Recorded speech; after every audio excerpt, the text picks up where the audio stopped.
only NASA center in today's path of totality. I'm NASA's Megan Cruz, and this is NASA lunar scientist Sarah Noble. Hello. Today, NASA and the Great Lakes Science Center is hosting this free outdoor event for the community to experience the total solar eclipse together. You saw that beautiful aerial shot that we just had opening the show. We're seeing it again here. As you can see, we have a great fun crowd here. Yeah, we've been watching the crowd build all morning, and you can really feel the excitement starting to come now. Yeah, absolutely. The watch item, of course, is the weather. Beautiful right now here in Cleveland. It's perfect right now. It's perfect, yes. We woke up to rain and it cleared, but I don't know what we're going to get this afternoon. Yeah, Sarah, you said that with a little bit of trepidation, and that's because it looks like there might be some cloud cover around the time of the total solar eclipse here, totality, but we'll see. All right, so on your screen now is the first look at the eclipse from Mazatlan, Mexico, one of the first communities the moon's shadow will darken today. Right now, you see we're seeing a partial eclipse of the sun right now, but if you look at the upper left-hand corner of your screen, we're expecting totality there in about an hour and 4 minutes. And we want to thank our team of telescope operators spread out across North America. Because of them, we will always have a view of the sun during this entire broadcast, which is really awesome. All the way from Mazatlan up to Maine. Yeah, a very large swath, and we have it covered the whole way through. Now, if you scan your QR code that you see on the screen here, it'll take you to a live stream dedicated to just those telescope views, and it'll also take you to a Spanish broadcast of today's eclipse, and that starts at 1:30 p.m. Eastern Time.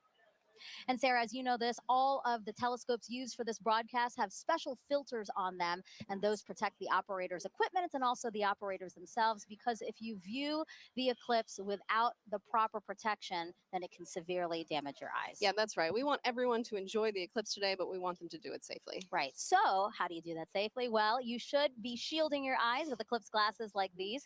Hopefully you bought them from a reputable source and that they have a special rating on them. And this rating means that the lenses meet international standards to protect your eyes from the sun's bright light.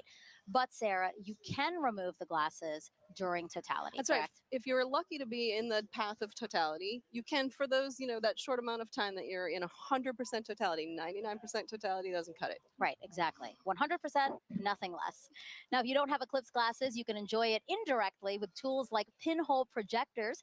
And if you want to make one with us live in about 30 minutes, just grab a sturdy piece of paper or cardboard and a thumbtack or other sharp pin. I'm going to use my NASA pin for when we make it. All right, so Sarah, what are we expecting today? What is a total solar eclipse? So total solar eclipse happens when the Earth, the moon, and the sun are so perfectly aligned that the moon completely blacks out our view of the sun. And does that happen often?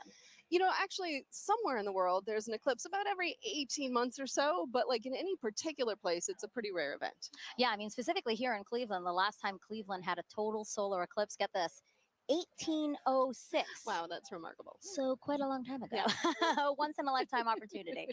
All right, but not everyone is going to be able to see the moon completely eclipsing the sun. That's right. Only those of us in this narrow path of totality, but just about everyone in the U.S. will get to see a partial eclipse today, weather permitting. Weather permitting, yes. I hope that Cleveland here and everyone else along the path of totality will be good and clear.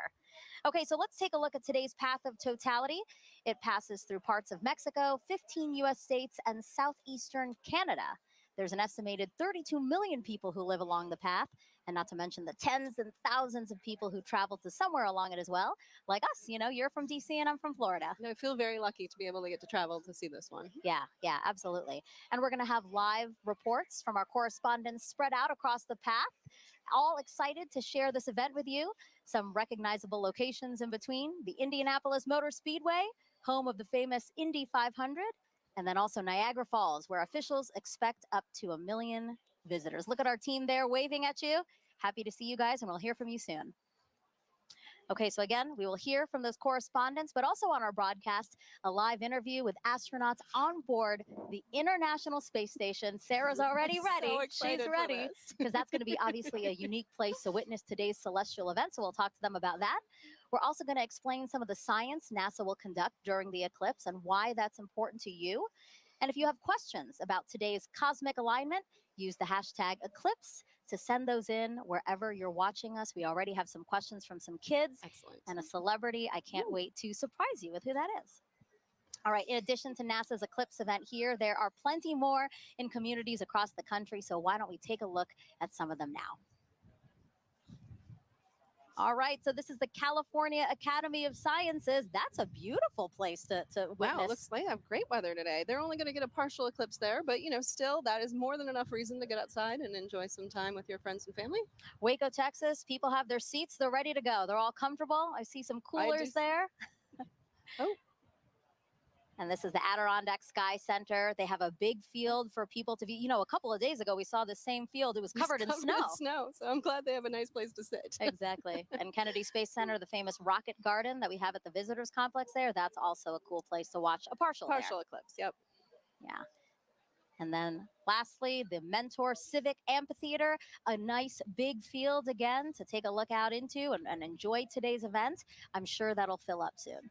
Yes, I'm sure. Still gathering there.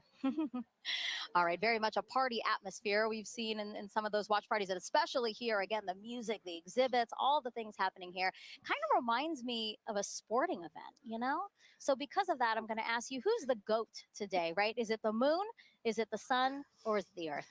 I mean, I'm a lunar scientist, so maybe a little biased, but you got to go with the moon on this one, right? It's the moon that is like coming in for the block today. It's all the action to the moon. I love that sports reference, but I'm going to have to say Earth. Because, well, first of all, we love our home planet, right? But because we're here, the moon has something to project its shadow on, and that's why we have the celestial alignment and show we're about to see today. That's where I'm going. That's how I'm going, yeah? All right, and now we want to know which team you're on. You can cast your vote by going to @NASA Solar System on Facebook, X, or Instagram, and we'll reveal the winning team at the end of the broadcast. Earth. The moon shadow will only be over land for about an hour and 28 minutes today, moving at an average speed of about 1,900 miles an hour. Keeping track of it for us is NASA's James Traley. Yeah, thanks so much, Megan. I'm going to have to go with option number 3 there, the sun, because it gives us the energy for us to thrive here on Earth. And speaking of energy, it is bustling here at the Kennedy Space Center Visitor Complex. I'm coming to you from our new Gateway exhibit, where we today only have a partial eclipse, but still super excited to be tracking all of today's events live with our Eclipse Explorer. This right here is a fantastic tool that was developed by our friends at NASA Goddard Science Visualization Studio. They put this tool together for us to track the eclipse down to the exact second. If you wanted to get an access to this yourself, get a feel for how this is going to look in your neck of the woods, you can go to go.nasa.gov/eclipse Explorer, and you can track where your city is going to be, your zip code, by punching it into this little box here. It's going to snap right to your location and give you some key stats. You just saw Cleveland there, so I can bring them up here. Cleveland is expecting peak totality here to start at 3:13:45 to be precise, local time. They've got a time of totality of 3 minutes, 49 seconds, plenty of time to really sit back and bask in their moment in the fully eclipsed sun. I'm going to be tracking all of this all throughout the afternoon for you to make sure that you do not miss a second of this coverage. Even if you're outside of that path of totality like we are right here, more than 99% of the U.S. is going to be able to see at least a partial eclipse. Some places are already experiencing, you just saw that footage from Mazatlan a little while ago. They are already experiencing a partial eclipse. And as always, if you are in partial, be sure to wear proper eye protection to protect your vision so you can safely enjoy today's fantastic celestial event. Plenty of awesome stuff coming up. We're going to keep a keen eye on that weather. Cleveland's looking nice and beautiful, very clear skies. Megan, back to you. Thank you, James. And joining us now is Dr. Bob Lehman, a heliophysicist at NASA's Goddard Space Flight Center. Thank you. It's great to have you here. Thank you very much. So talk to us. Today's total solar eclipse, it's going to look very different from what we saw 7 years ago, right? It is, right. The sun is going to look, the solar corona is going to look very cool today. It's going to look cooler than it did last time. And I mean cool in the sense of wow. Not cold. Not cold, because the solar corona is like 1,000,000 degrees. But compared to last time, it was close to the solar minimum, the minimum amount of magnetic activity on the sun. There's this 11-year or so cycle, and 2017 was closer to minimum, and 2024, April 2024 is pretty much close right to the maximum of that. So we're going to see the maximum amount of dynamism of activity, and it's going to look, you'll see rays shooting out. And does that increased activity mean that we have a chance for new discoveries today and increased science? Sure. So in addition to the science that will be done because of the eclipse, just greater activity levels means that we have more chance to see what the sun is going to do, increased radiation levels, increased activity, eruptions that will affect the Earth. Things that. So how does that affect the Earth, and how do we study those effects? What do we have, the tools, the assets to study those effects? Sure. So we call the whole general thing space weather. So we get increased radiation or what we call coronal mass ejections, chunks of the suns that blow off and hit the Earth. And those affect things like power grids and radio communications and GPS satellites, all of which are everyday real implications for that thing that's 93 million miles away. And how do you feel? You're a heliophysicist. This is kind of like your Super Bowl. Pretty much, yeah. You are not the first person to say that to me today. and are we right? Pretty much, yes. I mean, this is it. I mean, 7 years, and I like to say there's the diving, trying to reach the goal line from the Super Bowl, 15, 20 years ago, that was like, totality, not totality. And yeah, today is it. I'm really looking forward to it. Yeah, absolutely. And we will have a whole bunch of fun here. Yeah, again, eclipses are a unique opportunity to really study the sun and how it affects us. So I know that, again, your fellow heliophysicists and really across the disciplines of science, I know that today is really special for a lot of people. It is, yes. Thank you, Bob. I really appreciate you being here. Thank you so much. All right, it's time now to check in with our first team along the path of totality. Here is Tahira Allen in Kerrville, Texas, a city so lucky it gets a solar eclipse twice in a single year. Thanks, Megan, and welcome to Kerrville, Texas. I'm Tahira Allen with NASA Communications. And I'm Gina DiBraccio, the Deputy Director of Heliophysics at NASA Goddard. We're live from the Kerrville Eclipse Festival, where tens of thousands are gathering to witness the second solar eclipse that has passed through this town in just 6 months.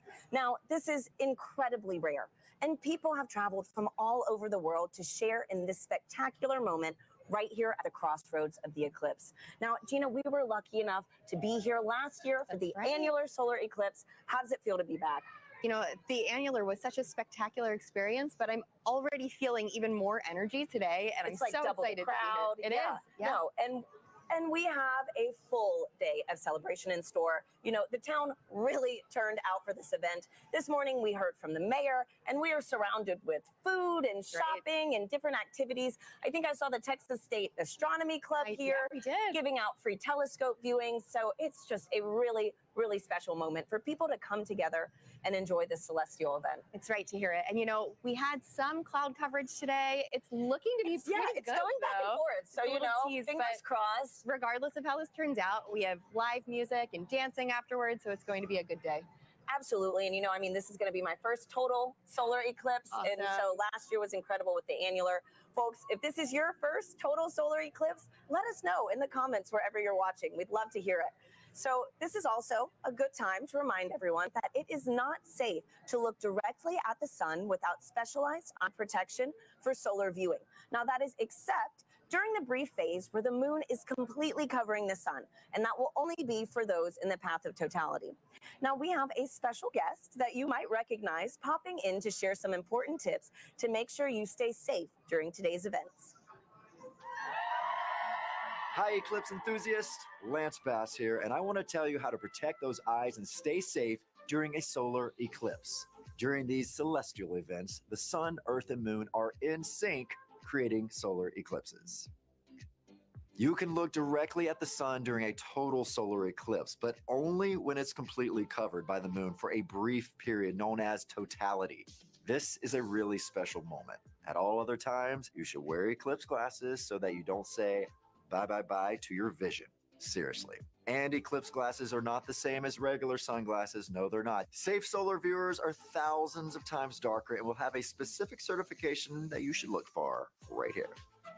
Don't be a space cowboy and try to look directly at the sun. If you don't have eclipse glasses, you can use an indirect viewing method, like a pinhole projector. You can make one of these with something as simple as an index card with a hole, or a colander, or even your hands. With the sun at your back, you can safely project an image of the sun through the hole onto a nearby surface like the ground. It's going to be me who is wearing my eclipse glasses, and so are you. Now, you can't have an eclipse without the sun, the moon, and the earth. And as you heard from Megan and Sarah earlier, we've been hosting a friendly competition to see which one of these three teams that you're siding with today. Now, Gina, I feel like it almost goes unsaid here, but I have to ask, I don't want to assume, which team are you repping today? You probably were going to guess sun. Oh, Team sun. Who would have thought? You're right. No. So heliophysics, it's the study of the sun and its influence on everything. And it impacts all of our planets. And today, the solar corona is stealing the spotlight of the show. So Team Sun for me. I guess it really is the star of the show today. But you know what, Gina? I think I'm going to have to be a little bit biased too. Okay. So International Observe the Moon Night, which is NASA's annual celebration of all things moon, actually falls on my birthday this year. Okay. So I think I'm having a little bit of a lunar connection. All right, Team But Moon. for those watching, if you haven't joined the fun yet, you can vote for your eclipse team on NASA's Solar System Facebook, X, and Instagram. We're going to be sharing those poll results throughout the show, so be sure to go vote for your team. Now, also during the broadcast, you can send us questions using #Eclipse on social media. We have teams standing by online to answer, and we're going to be taking some of those questions live on today's show. Now, speaking about taking questions live, Gina, we actually had some kids send in videos before today's show. Oh, nice. So let's roll one of those right now. My name is Jonathan. My question is, will NASA do any experiments during the solar eclipse? Thank you. Oh, great question, Jonathan. Now, we have a bunch of different experiments that will take place during the eclipse today. So first, we're trying to study the solar corona. So we have NASA's WB-57 high-altitude research jet flying across the path of totality, taking pictures of that upper atmosphere of the sun, that corona, so that we can learn its composition, why it gets to be heated to extreme temperatures. But we also care about the eclipse's impact on Earth and the upper atmosphere. So we're launching 3 sounding rockets up into the atmosphere before, during, and after peak eclipse so that we can study how the atmosphere is changing as well. So, you know, we're studying it with a plane, we're studying it with rockets. Exactly. Any other way? You know, we have balloons, science balloons that are going up too, and we also have different ways that the public will be able to get involved in some of these experiments too. Thanks, Gina. And I actually have a great follow-up question to this. This is from Lisa on Facebook, who wants to know more about the sounding rockets. So they ask, why is NASA shooting rockets into the moon's shadow during today's events? Okay, let's talk more about the sounding rockets because they are a lot of fun. So the first sounding rocket will be 45 minutes before peak eclipse, the next one during that peak eclipse, and the final one after, 45 minutes after. And that's because we really want to understand the difference in density and temperature and these different factors in the upper atmosphere and really get a sense of how the atmosphere changes as the eclipse is coming and passes over. So we have all these rockets going up and it'll be a good day for that. Great, and hopefully we'll get to see a replay of that later on in today's show. That's right. Now, folks, it is really special for us to be back here in Kerrville, Texas, covering today's total solar eclipse. Just last October, an annular solar eclipse passed right through this town. Now, for a location to be at the crossroads of these two incredible celestial events is rare. Let's take a look at how the community has been preparing in the lead up to this big day. Kerrville is the eclipse capital of the state of Texas. It is known as being the capital of the Texas Hill Country. It's the epitome of Texas. Ranches, deer, beautiful streams like the Guadalupe here. Kerrville is very welcoming. It's a wonderful community. Tight-knit, small. It has about 25,000 people. Kerrville is blessed to be in that special square, the annular eclipse in 2023 and the total solar eclipse in 2024. We're talking about crossroads, you know, we get it twice. Two eclipses right here, right where I stand. It's statistically extraordinary. We get 2 in less than 6 months. Everybody's excited about it. City council, county commissioners, everybody's working diligently to be able to provide safe opportunity for the influx of people. This will be the biggest event in the history of the city, and that's why the city is preparing. We're preparing to make the event enjoyable for everybody who wants to see this tremendous natural phenomenon. I think that Kerrville has done an awesome job of preparing, way in advance. It's getting that message out to people to make sure that they're taken care of personally, but then there's the science part of it. letting them know what is an eclipse. And I'm just having a great time going out and talking to civic organizations and clubs and talk about eclipses. So this will be my 4th and 5th solar eclipses. I've seen total eclipse in Nebraska. I drove 1,200 miles for a little over 2 minutes, and it was well worth it. And just couldn't believe the experience of the eclipse. I mean, it's still just, it literally gives me goosebumps every time I talk about it. It's a visceral, emotional experience that is just, you have to experience it to understand. I thought I knew what it would be like, but I gasped at the sheer wonder. It's going to be a, oh, you're going to hear that intake of air and ah. It was the most beautiful natural thing I've ever seen. So to have an eclipse basically in my backyard is just, it's indescribable.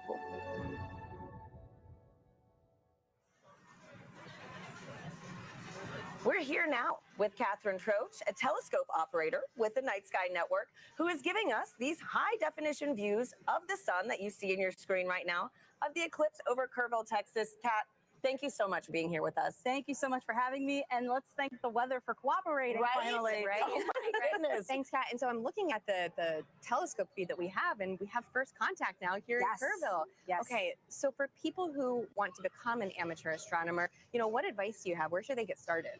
The easiest way to get started is to look up Night Sky Network. Night Sky Network has over 400 astronomy clubs in the United States. You would just use our search function to plug in your city and find the club that's closest to you. And if you don't have a club that's close to you, you can use our coordinator tips to start your own astronomy club. Wow, that is awesome. And you know what? For folks, if you want some more details on the Night Sky Network and other things on how to become an amateur astronomer, you can visit go.nasa.gov/Night Sky Network. Now, a fun fact about today's broadcast that I absolutely loved learning was that so many of our telescope views that you're going to be seeing today are from amateur astronomers. And so, Kat, again, on this topic of, sky gazing, I heard that those in the path of totality might be able to witness more than just a total solar eclipse today. Could you give us a sneak peek on what we could expect? Absolutely. So if we have clear skies in the path of totality, as it gets darker, you'll start to see two bright points of light. That would be Jupiter and Venus. And then as we get to totality, you'll be able to see the fainter planets, Saturn, Mercury, and Mars. And if you're lucky, you'll be able to catch Comet 12P. Oh, what a crazy, cosmic alignment today, So, man. Great. So for the amateur astronomers that actually want to view today's celestial event, what tips do you have for them? So, of course, you need to have solar protection. You need to have solar safe glasses. And you need to have solar filters for your telescopes, your binoculars, your cameras. But you can also use indirect viewing like a pinhole projector box, or you can use a disco ball. A disco ball? Yes. Wait, how does this work? Can you walk us through this? So as the sun hits the mirrors and it'll cast a little reflection onto the surface here, you'll see little crescent shapes as the eclipse progresses. That is incredible. We need to keep that disco ball. Oh, yeah. Right? No, seriously. So, Gina, didn't you say you could also use your hands That's at one right. point? You can take your fingers and weave them together to let the light project through so that you can see the projection of the eclipse on the ground there. That's fantastic. So a lot of different ways to be able to view today's event. There's no one wrong way to do it, unless you're just using to do it. Just do it. Just make sure you do it safely. And so, Kat, too, earlier you gave me a little reveal of your shirt. It is too perfect for today's show. Could you give our viewers a little taste? Sure, no problem. So if you know, you know. If you know, you know. Totality going on at the moment. Love it. Thank you so much for being here, Kat. Thank you again for having me. Absolutely. And so now coming up soon, we're going to get our first views of the total solar eclipse as it begins in Mexico, sweeping across North America. We have correspondents all along this path who are going to bring you live into the action as it happens. First up, let's check in with Joy Ung in Dallas, Texas. Thanks to Harry and Gina. So welcome to the Dallas Arboretum and Botanical Garden. I'm Joy Ung, and as you can see behind me, we have a lot of people eagerly waiting for the total solar eclipse. It's so amazing to hear so many people talk about the sun and the moon, and what makes this day even special is that the eclipse gives scientists a really unique chance to do science. So to tell me more, I'm here with NASA scientist, Dr. Ashley Greeley. Thank you so much for joining us. Hi, Joy. Thanks for having me. So firstly, how are you feeling about today? I'm feeling really excited excited. The skies are starting to clear out and it looks like we might get a pretty good show. Fingers crossed. So earlier in the show, we learned that today's eclipse will look quite different from the 2017 eclipse. We're going to see more structures in the sun's outer atmosphere. So Ashley, can you tell me, why is that different? Why is the sun going to look different and why is it changing? Sure. The sun goes through phases, which we call a solar cycle, that last roughly 11 years. And those are periods where the sun is less active and periods where the sun is more active. We're entering a time of solar maximum, which is really exciting because that means that the sun is more active. Its magnetic fields are more dynamic. We may see features here, such as streamers, which looks like little spiky wisps in the sun's atmosphere, which we call the corona, and then little prominences, which look like little peak arcs on the surface of the sun. Yeah, we're really excited to see this, and we hope that we'll see some really interesting features. There may be a little bit of asymmetry as well in the magnetic fields, and I don't know, I guess we'll have to find out in about an hour. So the sun is changing. So do those changes affect life on Earth at all? Sure, yes. The sun does affect life here on Earth. We have a term that we call space weather, which applies to the field of study of everything from the sun to the Earth and in between, and how that affects life here. We are fortunate that on Earth, we are protected from things coming from the sun by our magnetic fields, which shield us from those explosions that come from the surface of the sun that we talked about. And those can result in really fun occurrences, such as the aurora. There can be some negative side effects, but those are mostly limited to things that are outside our magnetic fields. The storms from the sun can interfere with satellites, and it's something we really have to think about as scientists as we start to plan for putting humans on the surface of the moon or potentially sending them to Mars. Those energetic particles that result from the sun can impact humans, so that's just something that we have to learn about and take into account. So the sun is always there, of course, but why are eclipses a good time to study these effects called space weather? Yeah, eclipses are a really cool time for scientists to be able to study the sun. It's really hard to completely cover the disk of the sun in order to study the sun's atmosphere, especially that inner part of the atmosphere. We're really fortunate that here on Earth, our moon is just the right size and just the right distance from Earth that it can completely block out the sun's disk during total solar eclipses. So we're really able to observe that inner atmosphere in a way that we can't normally. So this event is really exciting for both scientists and the public alike, and that's just such a cool experience to share together. Thank you so much, Ashley. So if you're lucky enough to be in the path of totality, keep an eye out for that sun's outer atmosphere, the corona, and you'll know that you see these spiky features, and it's because the sun is heading towards its most active phase. So for now, let's head to our friends in Russellville, Arkansas. Jasmine, how are things looking on your side? Joy, things are looking absolutely fabulous in a very sunny downtown Russellville, Arkansas. As she said, I'm NASA's Jasmine Hopkins, and I am coming to you live from the Depot District, where the city is throwing a massive block party, all in celebration of the total solar eclipse. Now, people in Arkansas have great reason to celebrate because this is only the second total solar eclipse visible from the state since it was first established in 1836. And the next one visible from here won't happen for another 2 decades. So people around me are gearing up for what feels like a once-in-a-lifetime opportunity. Now, it's not just the residents of Russellville that are excited. On average, the city has about 29,000 residents, but for the past 8 months, they've been preparing to receive upwards of 100,000 tourists right here in the city. Now, of course, NASA has been a big part of that preparation. So to show you what we've been doing to help, I have a video here to show you. So we have been talking to the next generation of space explorers right here in Arkansas. We started off at Arkansas Technical University, and then we moved on to Russellville City Schools, where we spoke to hundreds of students all the way from 8th grade to 12th grade about this total solar eclipse. We had NASA's Marshall Space Flight Center, the Arkansas Air National Guard, the U.S. Space and Rocket Center, and even the Paris Observatory joining us all the way from France. Now, during that moment of totality, Arkansas will experience from 94 to 100% obscurity from the sun, and we'll have 4 minutes and 12 seconds to really soak in that fantastic cosmic event. Now, until that moment, of course, we are telling the residents to stay safe, keep those solar eclipse glasses on. But now let's go from Arkansas to Illinois with Blair Allen. How are things looking for you? Jasmine, we're super excited here because crowds are filing into the stadium. But the main story here is the weather. Everything looks absolutely good and clear for totality today. We're very excited. We're just hoping, just like 2017, a little cloud doesn't come in and obscure things. But I tell you what, there's been a total solar eclipse here in 2017. Observation did not stop at SIU. Joining us now are two SIU students who actually did some observing. This is Callie and Paige. Now, Callie, I know that you guys went to Australia in 2023 and you observed the totality using an interesting technique. Can you tell us about that? Yeah, so when we were in Australia, we used a sun funnel to view it. And what it does is it projects basically what the telescope is seeing onto a film. And so a sun funnel is just basically a funnel with two hose clamps and rear projection film. And it just projects the sun, and we actually captured a picture of totality as that eclipse was happening. And it's pretty cool because it allows other people, instead of having to go through the eyepiece, you get to see it. Pretty impressive. Now, Paige, you guys are going to do some observation today. What are you set up for here in Carbondale today? Yes, so we have two telescopes set up with the sun funnels for viewing for a select view of the public. And right now we're pointed at the sun and we're excited to see totality. Now, what are your odds on good weather?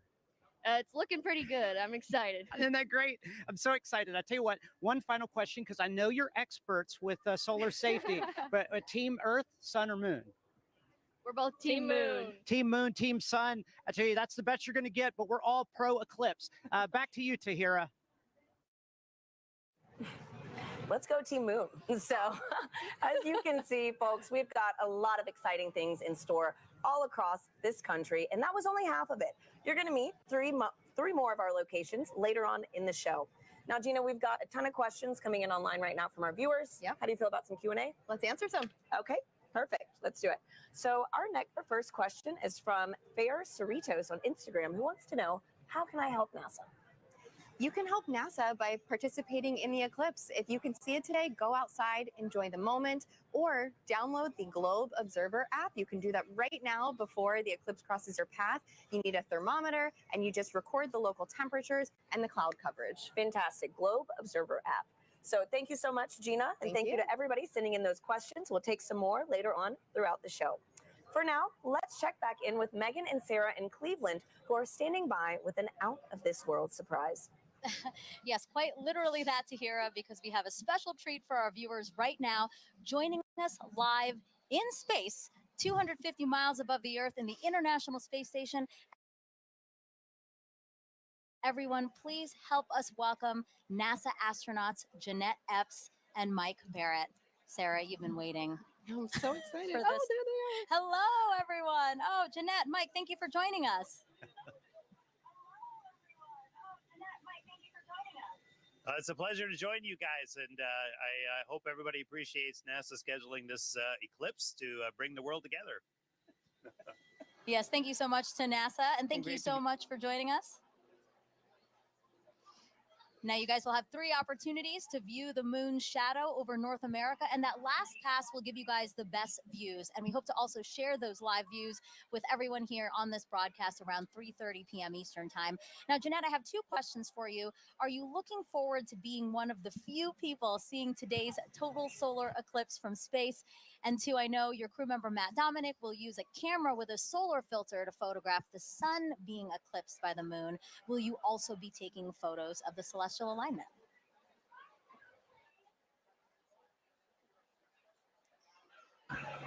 Definitely taking pictures of the solar alignment. And I think we're very fortunate to be here at this special vantage point to see such a special event at this time. So I'm definitely excited. What about you, Mike? What's going through your mind as you're preparing to see such an awe-inspiring event?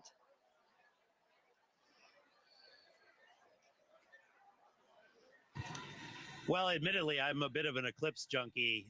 My first one was like when I was 19 with the homemade telescope in the desert, and a few since then. And actually, during the 2017 eclipse, I was on a chartered aircraft several hundred miles off the coast of Oregon watching it. And I got a strange bucket list, and this is one of the things that's on it, to actually watch an eclipse shadow cross the Earth from space.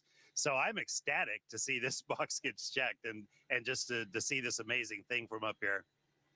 Yeah, the fact that that was actually a box on your list is pretty That's amazing. amazing. And then now it's getting checked. So, for those wondering, this is what the moon's shadow will look like to Jeanette and Mike. We're going to show you video taken from the space station of the total solar eclipse in 2017. And you can clearly see the shadow moving across the top of your screen there from left to right. We actually sped up the video so you can see more of that transit. This would look a lot slower to them, but really cool. Jeanette, eclipses give us a unique opportunity to study the sun and how it affects the Earth. Can you tell us about the atmospheric waves experiment attached to the outside of the space station right now?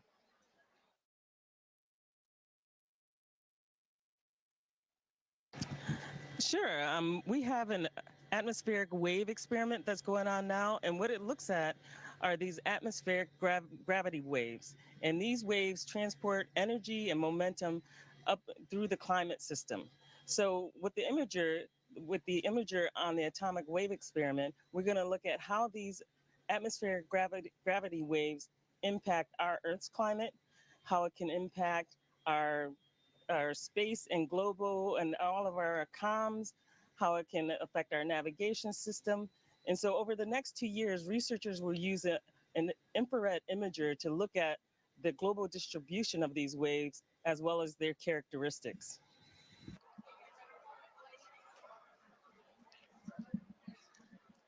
Mike, how does it feel to have a hand in maintaining the space station so that important science like the atmospheric waves experiment can happen?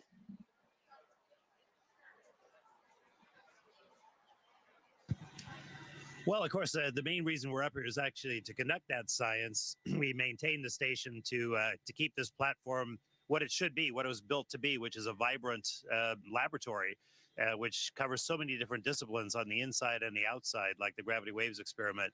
I mean, it's an honor and a privilege, as much as anything, to have a hand in that science. And we end up being basically the eyes, the hands, the on-site presence to conduct that science. And we get to be the first to see results of just amazing things that are years in the making by a bunch of really smart, ambitious scientific teams on the ground. So that's really where the joy is. Maintaining the station is just like maintaining a research ship, something I actually quite like. So I feel very much at home in that role. It's still blowing my mind. I mean, we're here in Cleveland, Ohio, live. You guys are up in space in the International Space Station. I can't believe the opportunity that has been afforded to us, and I hope our viewers really enjoyed this time with you. And I hope you enjoy the show from up there.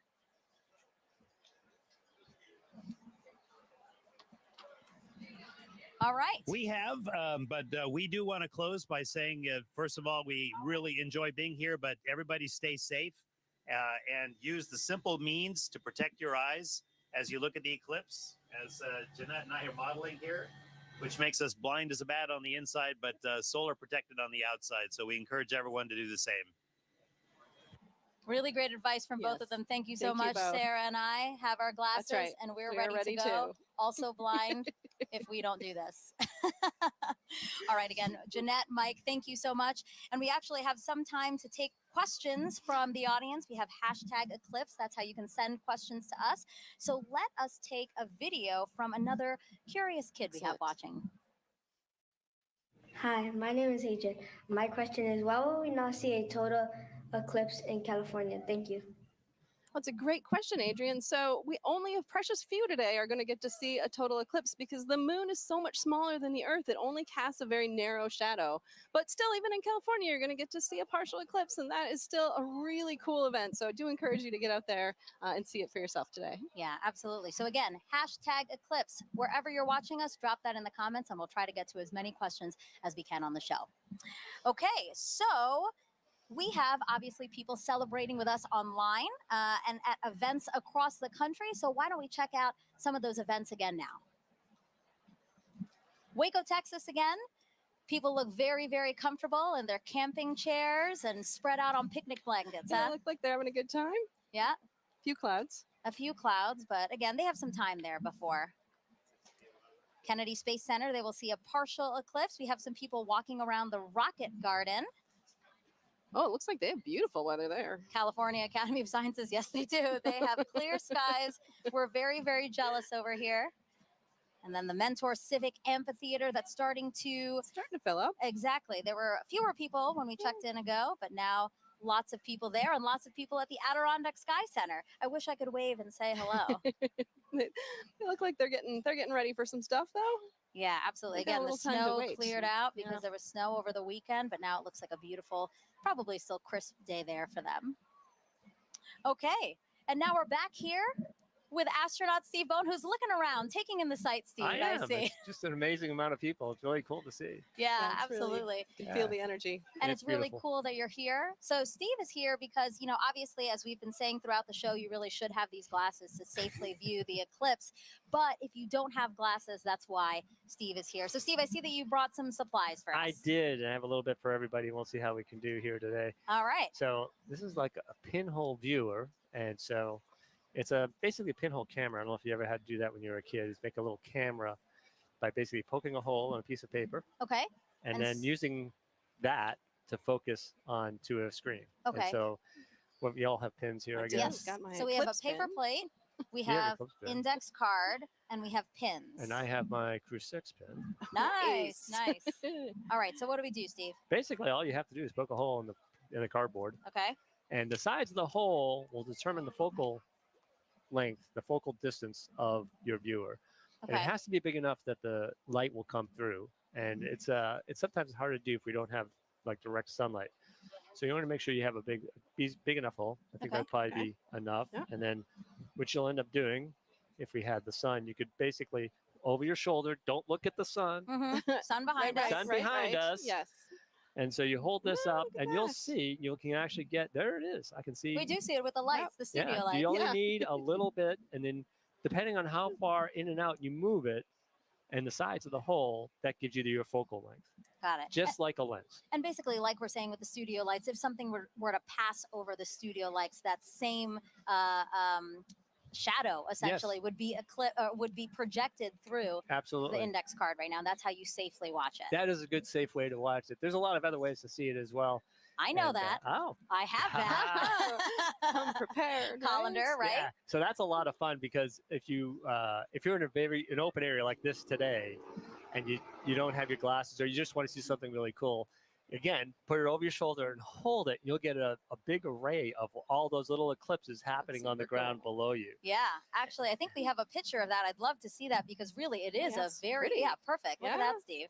Oh, yeah. Well, I mean, even if you don't have anything, right? You can Yeah. actually use your hands to make your own sort of improvised pinhole camera. Absolutely. That's amazing. And, I was explaining a little bit ago that in my own yard during the annual eclipse, when I was out working in the yard, and I said, hey, there's an annular eclipse going on. So I went under a tree, and I was looking at a tree, and then on my driveway, all these little eclipses, just Oh, that's hundreds of them. amazing. Yeah. And it's absolutely amazing Beautiful. pictures. Great. So I hope if So- people have trees near them, they can take a look at that. Steve, thank you so much You're for very being welcome. here. We really appreciate Have it. a great day. All right, so the eclipse is getting closer and closer to the west coast of Mexico. We will experience totality there at Mazatlan, in particular, 2:07 p.m. Eastern Time. So let's head back over to James at our eclipse board for another look at the path of totality. Yeah, thanks so much, Megan. A lot coming up very soon, and make sure you know exactly when to go outside to observe that totality if you're on our path, or even right now, if you're experiencing a partial eclipse. I've got in our Eclipse Explorer here, I can zoom out just a hair here to show you this. I've got our penumbra on, so this is all the places inside here already experiencing a partial eclipse. You've been seeing some great feeds from our camera in Mazatlan, Mexico. They've been experiencing that kind of crescent sun for a little while now. They're just about 20 minutes out from actually experiencing totality itself. They're going to have a long window where they are 4 minutes and 17 seconds. For some context, back in 2017, the last eclipse that swept across America, the longest time was only around 2 minutes and 40 seconds. That was in Carbondale. This time around, some very long times, just a little bit northwest of Torreon, Mexico. They're going to get upwards of 4.5 minutes. A lot of time to really observe it, but just make sure that you know when to be outside. And as always, access that tool at go.nasa.gov/eclipse explorer. This is going to keep moving on. You see this little thing. I have this actually running in real time. This is our shadow of totality. This is going to continue to move further and further to the northeast and actually make landfall in just a few moments in Mazatlan, Mexico. As you've seen all throughout the broadcast, we've got correspondents all up and down the U.S., all the way up to Maine, covering this live. Very excited to continue tracking this. Make sure you know what's going on here. But for now, back to you, Megan. All right, thank you, James. So now let's introduce you to more of our correspondents along the path, starting first with NASA's Lauren Ward, standing by to show us what's happening in Indianapolis, Indiana. That's right. Thanks, Megan. We are at the Indianapolis Motor Speedway in Indianapolis, Indiana. It is a gorgeous day. Behind me, I have over 50,000 people here to spectate today. Today, we are waiting for a spectacle that is of a celestial kind. Of course, this is most known for the Indy 500, but we are waiting for something a little bit special today. With me, I have the 2016 Indianapolis Motor Speedway winner, Alexander Rossi. Good to see you. Good to see you. Thank you so much for having me. It's great to have you. So the Helio Big Year is a celebration of sun science and how the sun touches everything, including IMS. So tell me, the track when you're doing a qualifying round is about 4 minutes long, which coincidentally is the length of totality. So tell us, what is it like being on the track? You know what? The sun plays a huge role in determining the performance of the car based on the track conditions. So we actually, when it's a day like this, as much as it's beautiful for the fans, it's actually very difficult for us as drivers because as the surface heats up, the oils come to the top of the asphalt and it actually becomes slippier. So that's surprising to people. They think that temperature would mean grip, but it is until a certain point. And then once it kind of crosses over 100 degrees on the surface, you start to actually go the other way. Wow. And tell me about those tires. How does the sun affect those? So we use slick tires. So Firestone tires are slick. On a road car, you have tread, right? Because they're supposed to be used in all conditions. Slick tires actually have a bigger contact patch, more surface area, so they generate more grip at a temperature, right? So they operate between 180 to 230 degrees Fahrenheit.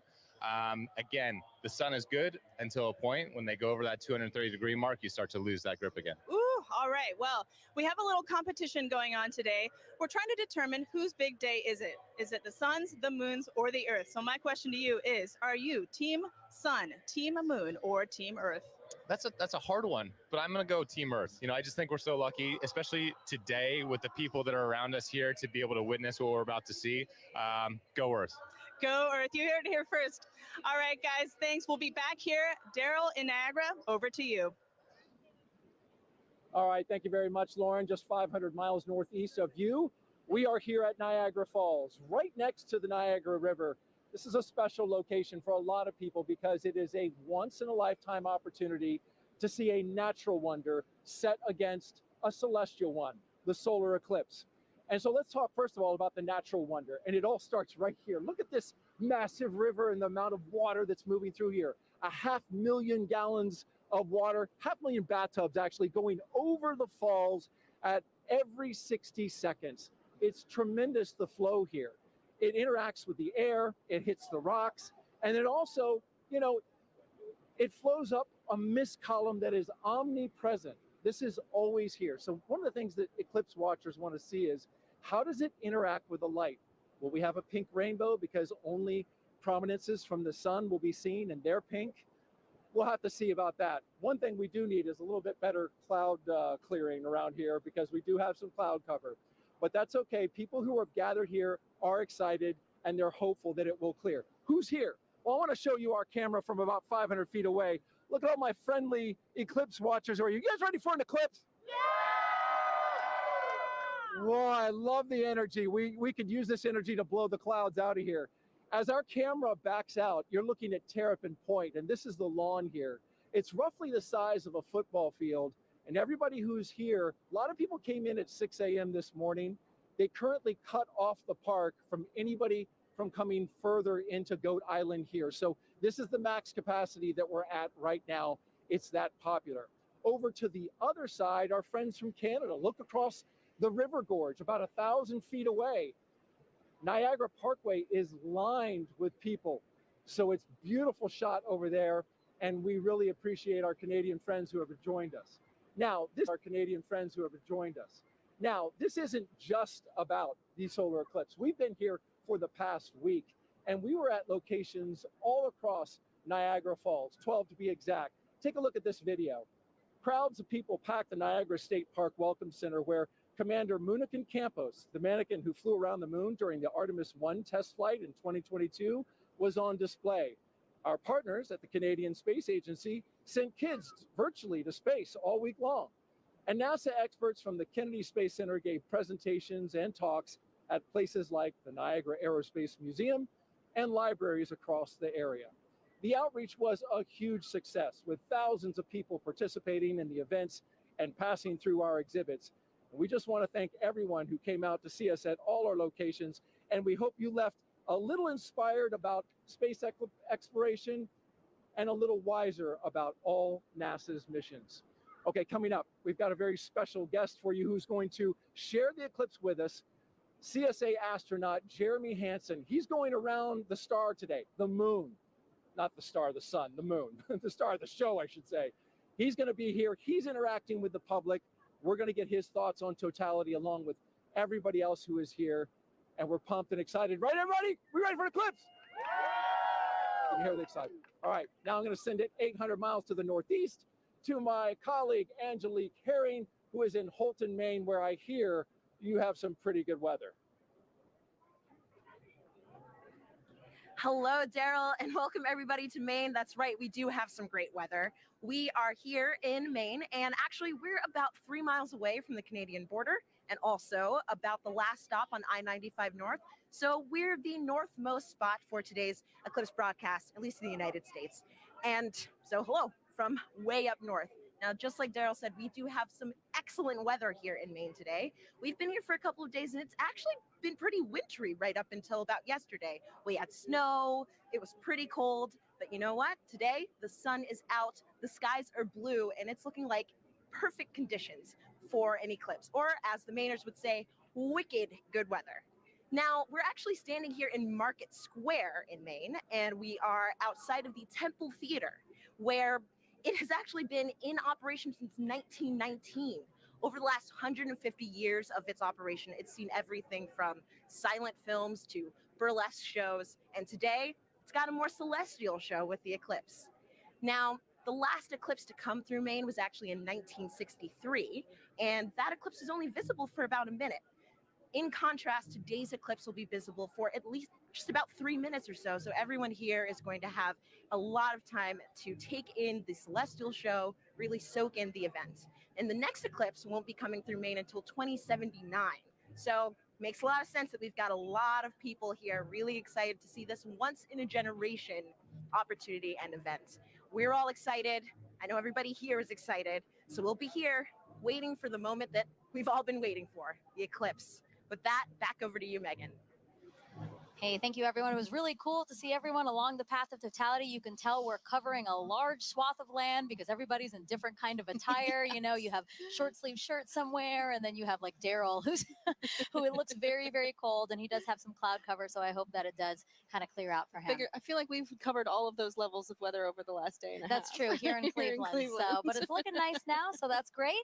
And actually, if you were watching our screen here, we just had a view of the eclipse in Mazatlan, Mexico. In about 10 minutes, that's when we'll start seeing totality in that area. And in that time, the U.S.'s top doctor is encouraging everyone to try and watch the celestial event for our physical and mental well-being. Hi, everyone. I'm U.S. Surgeon General Dr. Vivek Murthy. I'm thrilled to be joining you today as you gather to experience a truly awe-inspiring event, the last chance that we'll have to see a total solar eclipse in the contiguous United States for the next 20 years. The sun is a universal source of light and life. It contributes to our physical, mental, and emotional well-being, and it unites all of us. Today, no matter where you're watching from, whether it's along the path of totality or a partial solar eclipse, you are sharing the experience with millions across the nation. And moments of connectedness like this truly matter. Last year, I issued a Surgeon General's advisory warning about the public health crisis posed by loneliness and isolation. I shared that our connection with one another is a powerful force that can help protect against the damaging physical and mental health impacts of loneliness. What better reason is there to come together with friends and loved ones than to share a once-in-a-generation experience like the solar eclipse? This is an experience that will stay with you, precisely because of the awe that it inspires. Awe allows us to step outside of ourselves, giving us fresh perspective and opening us up to connections. So grab your eclipse glasses and let's enjoy this moment together. Some great advice. Thank you so much. All right, we have time for other hashtag eclipse questions. Sarah, are you ready? I am absolutely ready. All right, let's take a look at this video from a familiar face. Hey everyone, I'm Scarlett Johansson, and I play a NASA Public Affairs Director in the new film Fly Me to the Moon. I hope everyone is safely enjoying today's eclipse. I actually have a question about the moon for NASA. So during a total solar eclipse, I've heard that craters and features on the moon play a role in what viewers see on Earth when the moon blocks the sun. So why is that? Question, Scarlett. So yeah, as we, the moon isn't a smooth marble. It actually has big, high mountains and valleys, these craters. And as we approach totality, sometimes you'll hear people talk about Bailey's beads, and these are the last few moments of sun creeping through those deep valleys. Just before we hit totality. Yeah. Absolutely. Thank you so much. It's so great to have you here to answer some of these questions, and we plan to take more. If you send them in, hashtag eclipse again. Okay, if you're just joining us, I'm NASA's Megan Cruz, and this is NASA lunar scientist Sarah Noble. And as you can see, you are watching the official NASA broadcast for today's total solar eclipse. And we are in the heart of downtown Cleveland, where NASA is celebrating this celestial alignment. Take a look at our shot from the air. That is how many people who are just here at the Great Lakes Science Center alone. So many more spread out throughout Cleveland, because again, the last time this city had a total solar eclipse was 1806. But again, just down the road, we have the only NASA center in the path of totality.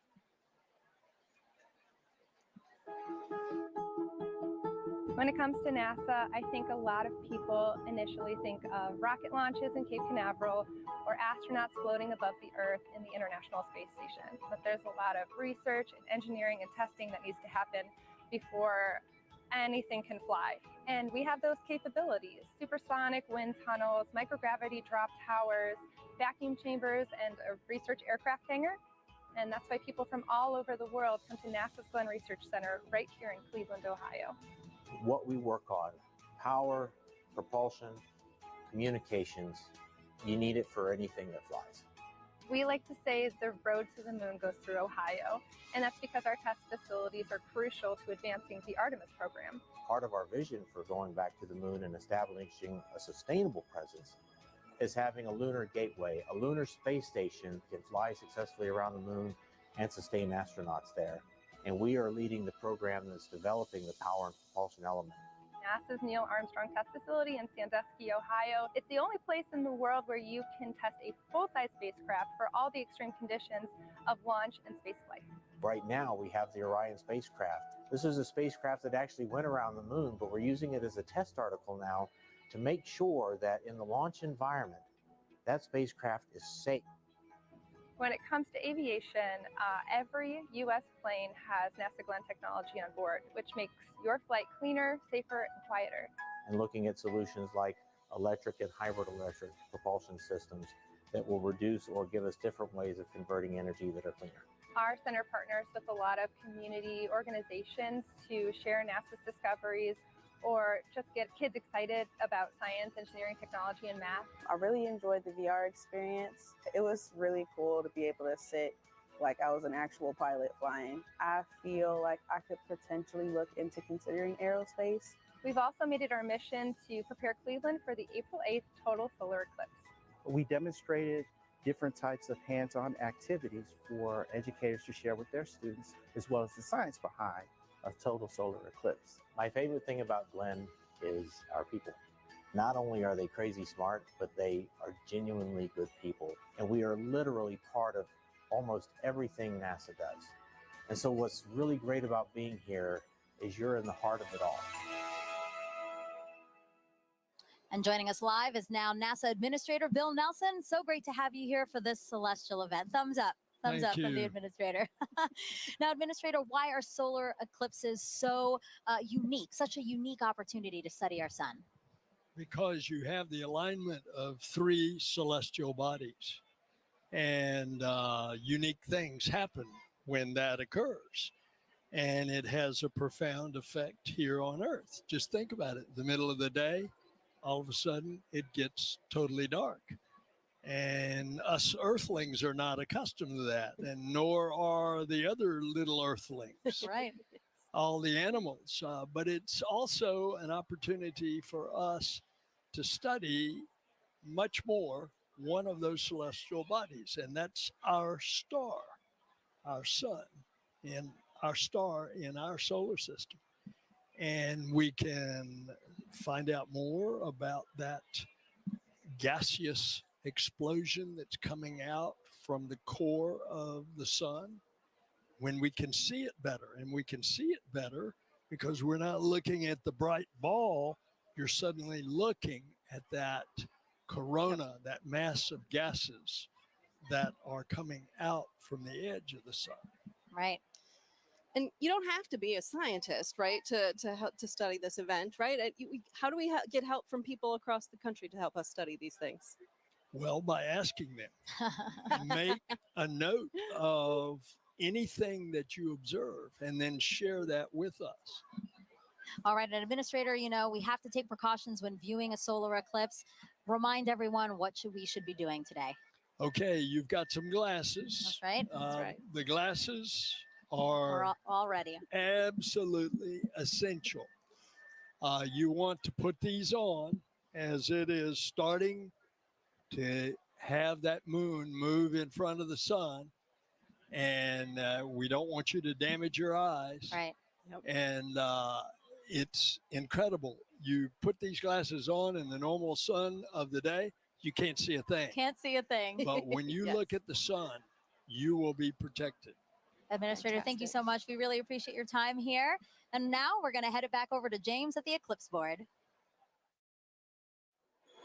Whew, yeah, the countdown is on. Just a few moments left until the eclipse makes landfall in Mazatlan, Mexico. Right here, you can see where that eclipse totality shadow is right here. It's going to continue moving very rapidly onwards to Torreon, where we also have a live feed covering all of this event. Super excited for that big moment. And let me actually just go to our moon board here, and we can play through this at 60 times speed. I'll zoom in a little bit here.